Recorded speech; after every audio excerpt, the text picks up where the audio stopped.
Lesson number 31, three-part shell voicing exercise. You can visit the link in the description below to view your free PDF copy of this lesson or download and print on scrib.com. If you haven't viewed my previous lesson on three-part shell voicings, I suggest that you do so now before continuing with this lesson. In our last lesson on three-part shell voicings, we started off in the key of C on our 2 chord D minor 7. We started off with the root, third, and 7th shell voicing, and took this progression through all 12 keys using the circle of fourths. In this week's lesson, we're going to start off on the same 2 chord in the key of C major, but we're going to start off with a configuration of root, 7th, and 3rd. We're going to take this progression through all 12 keys using a cycle based on minor thirds. So let's briefly review how our three-part shell voicings are constructed.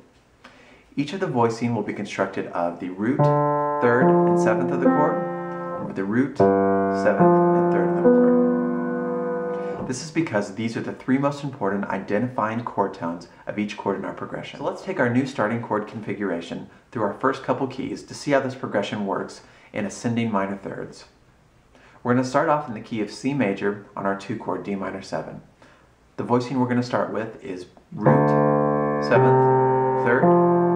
We're going to go to our 5 chord G7, root, 3rd, 7th. We're going to go to our C major 7 chord, our 1 chord, root, 7th, 3rd. And at the end of each progression, we're going to resolve the 7th to the 6th of our major chord just to give the progression a little more forward motion. So here's what it sounds like in time. D minor 7, alternate. Back to our original voicing, resolve the 7th.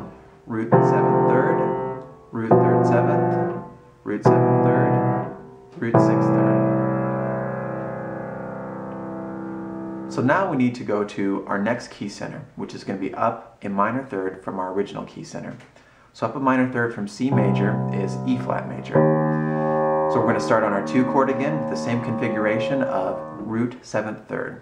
So our 2 chord in the key of E flat major is F minor 7, root 7th 3rd.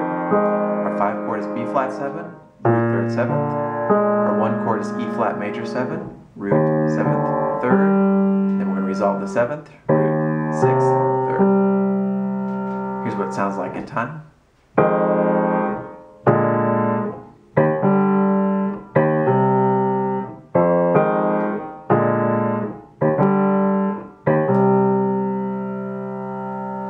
You'll notice that I had a little trouble reaching those last E flat major voicings.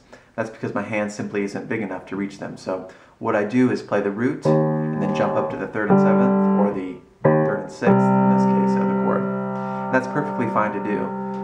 You can use the pedal to help you do that, or if you're having trouble with most of the voicings in this progression, you could simply just play the 3rds and 7ths and leave out the roots. Pretend like you're playing with a trio or a quartet and you're improvising or something. Okay? So then from the E flat 6, we go up to our next key center, up a minor third from there, which would be G flat major. So we'd start on our A flat minor 7 chord, go to D flat 7, G flat major 7, G flat major 6, same thing again. Okay, from there we're going to go up to our next major key center, up a minor third from G flat, which is A. And we're going to start in our 2 chord, B minor 7.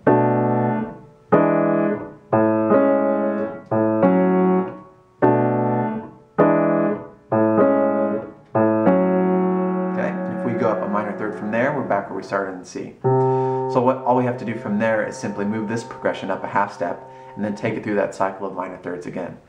So we'll go through 3 complete cycles of minor thirds, and that'll take us through all 12 keys.